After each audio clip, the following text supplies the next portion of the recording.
How do mediums perceive the information they receive from the spirit world? In this short video, I'm going to help you understand the process of mental mediumship better, so that if you're considering going to see a medium for a reading, you can get the most from your experience. My name is Claire Broad. I am a medium. I'm a spiritual teacher also and a best-selling author. Thank you for joining me here at Together with Spirit, where I post videos to motivate, inspire, educate and spiritually awaken.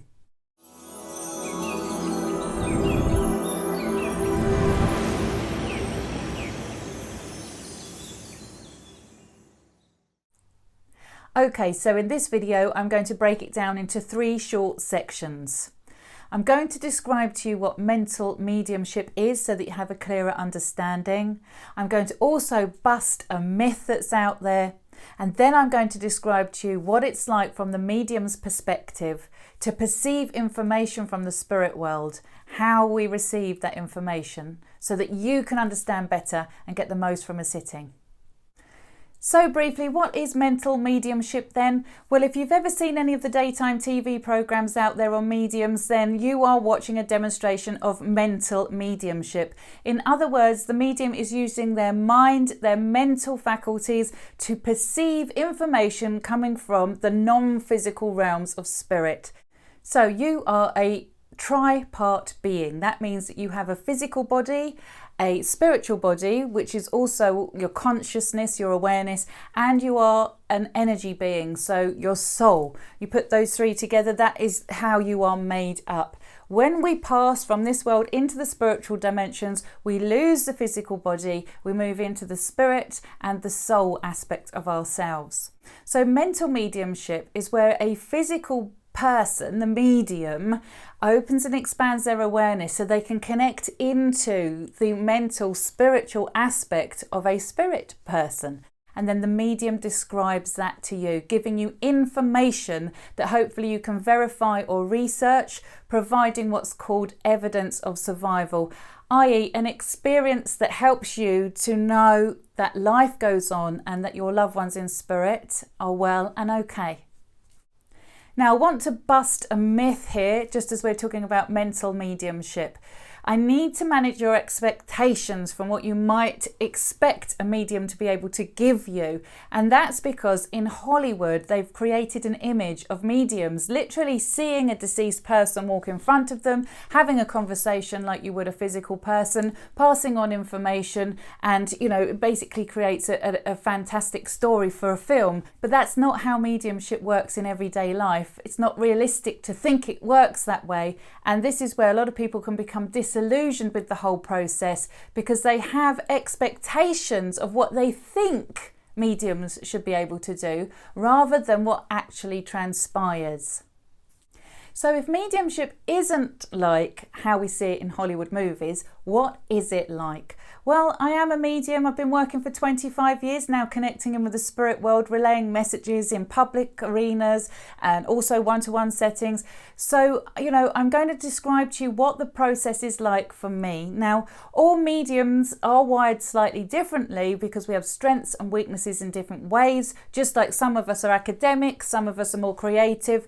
The spirit world is going to have to use the strengths of the medium, their type of personality and what they understand. So the mediumship will look slightly different, be expressed slightly different from person to person, but the process is the same. And it's the process I'm going to explain to you here in really simple terms. So let me describe to you how it is that I experience the communication. It's going to be like this for most mediums.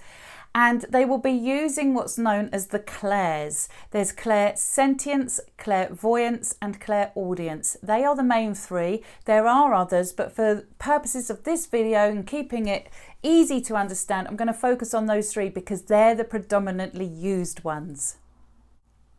So clairsentience then, when I'm sensing, clairsentience. I'm feeling the spirit loved one come around me. I feel a shift in the atmosphere around me. I feel their personality. I feel the essence of them, their gender, their mood, who they are, starting to blend with my own mind so that I'm receiving insights in a sensing, knowing way. It's like an inner knowingness, a gnosis as it's called. and may even feel conditions of passing or problems that they had with their health through life, can experience all sorts of things from sensing, much like if you walked into a room and saw two people having an argument and you felt that atmosphere, or if you didn't see them having the argument but you walk in afterwards and you just walk into that atmosphere and you feel that you can cut it with a knife. It's a subjective experience, isn't it? If you said to a scientist, please measure this now, they wouldn't be able to. But nobody's going to tell you that atmosphere isn't there. You know it, you're feeling it, you're physiologically going through an experience that is telling you this is real, this atmosphere is here. How am I now going to respond?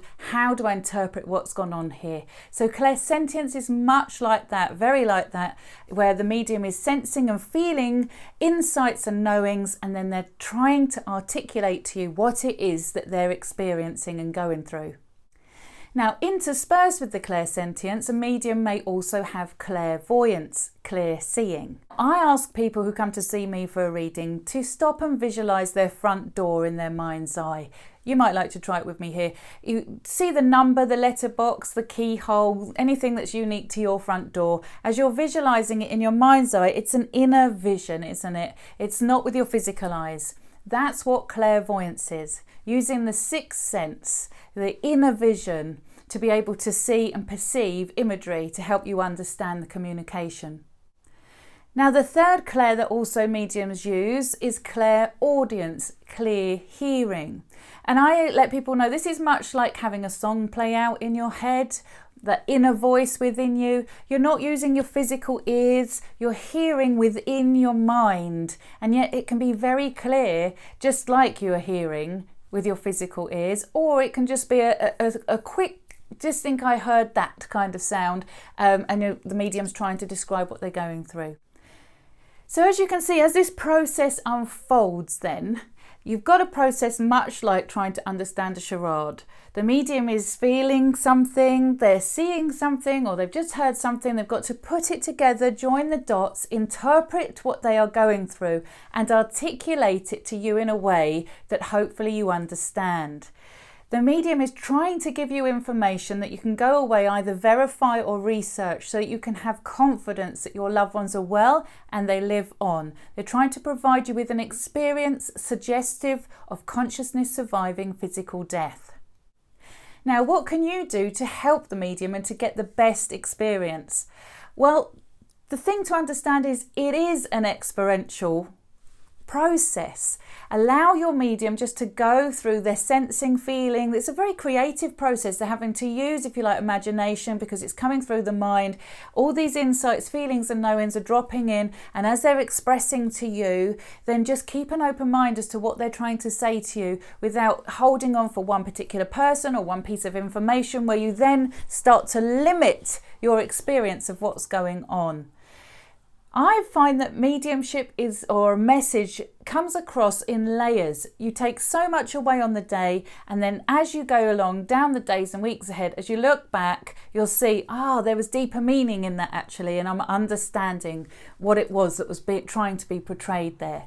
So even if you don't understand everything the medium is saying at the time, just keep an open mind and remember that the best evidence of survival will be the information that you don't know, but you then find out later.